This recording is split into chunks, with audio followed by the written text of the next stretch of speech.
Okay, back to the slides, and let's have a look at these outline studies and what they're all about. So remember, this is all about simplifying.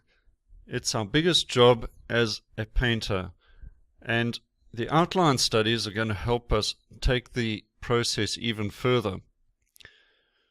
So we're going to take the complex shapes from nature and turn them into basic outlines, and we do this using simple process, pencil on paper. It's still small drawing, but bigger than your notan. You're looking about 20-25 centimeters, so your A5 notepad is ideal for this. And we want to bring the important shapes closer to the shapes that we're going to be painting when we start the actual painting. So your initial lay-in of your painted shapes is going to look pretty much like the shapes in this outline study. So the method, get out your viewfinder. Your homemade viewfinder is ideal. This will help you pick out your scene. Then take a reference photo like this one, which we're going to work from, and have a look at your notan as well. Remember, you would have done your notan of this scene, and it'll help you, give you some direction. But now we're going to draw the outline of these shapes. We're no longer coloring in like the notan, blocking in with the felt tip mark. We now want to look at the contour lines around the major shapes. So your drawing will look something like this.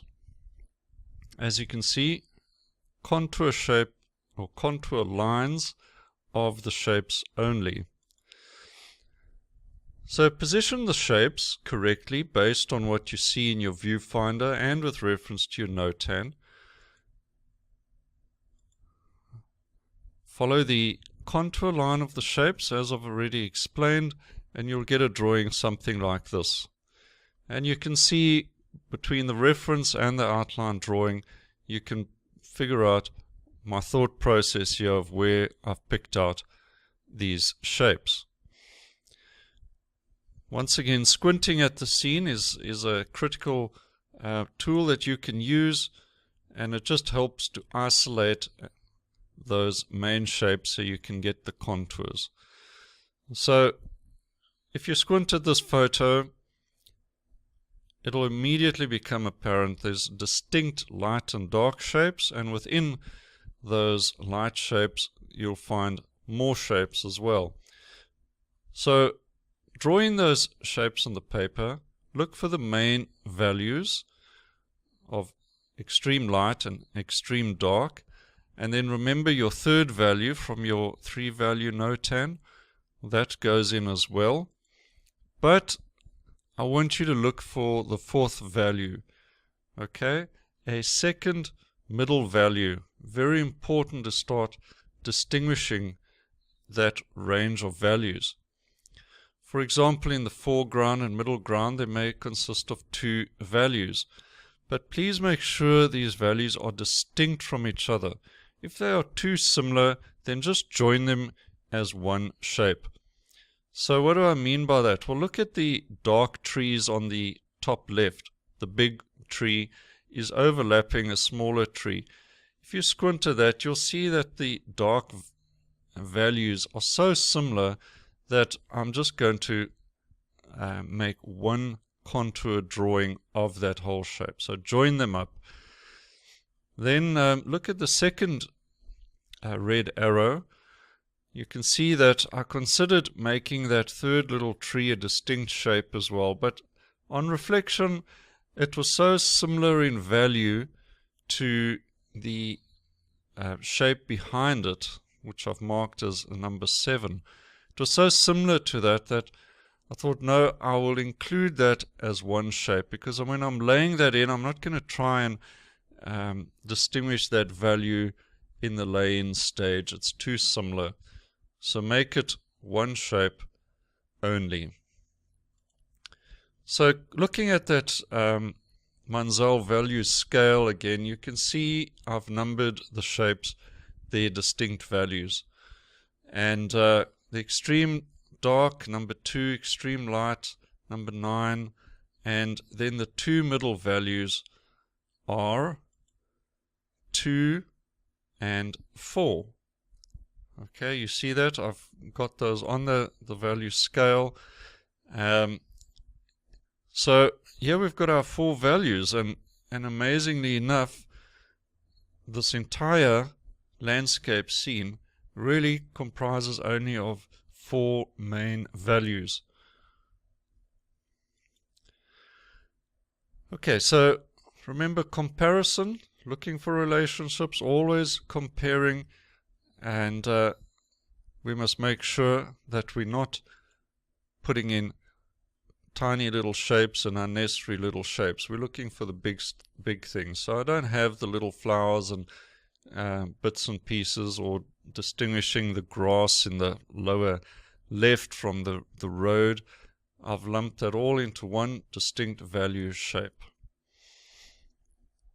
So as always, what you leave out is often more important than what you add in, because too many details takes away your impact.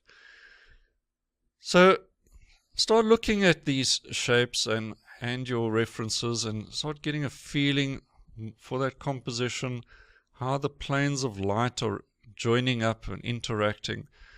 Where are the middle lights?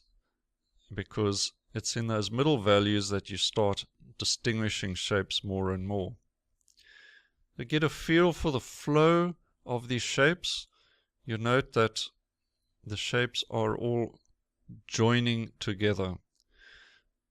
So don't spend a lot of time on this drawing. 20 minutes should be enough. Taking too long is a common error. If you draw quickly and intuitively, you're starting to train yourself to paint quicker and more intuitively. Okay, by quick glances at your scene, drawing quickly, then looking up again, always have your eye shifting back and forth from the reference to your drawing. Okay, avoid lots of scattered shapes floating around unnecessarily.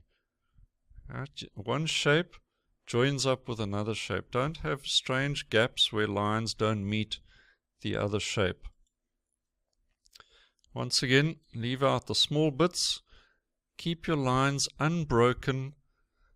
Right, no dotted lines, no lines not joining up with the other shapes. It's confusing. Right, once again, no sketching or coloring in, the contours only.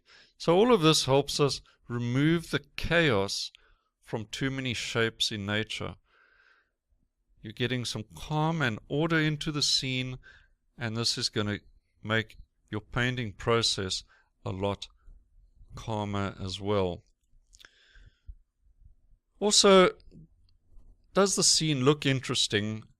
Are the shapes interesting? Is it going to get boring when you paint it? You know, if you have 2-3 big shapes, is there enough in there? Is there a good flow from the foreground through to the background? Okay, this will be in lines, in the shape, the color, the light. You're getting a feel for these things. It's not a definitive answer at this stage, but if you feel that you're heading in the right direction, then you're ready for the next step, which is now painting those 4 values.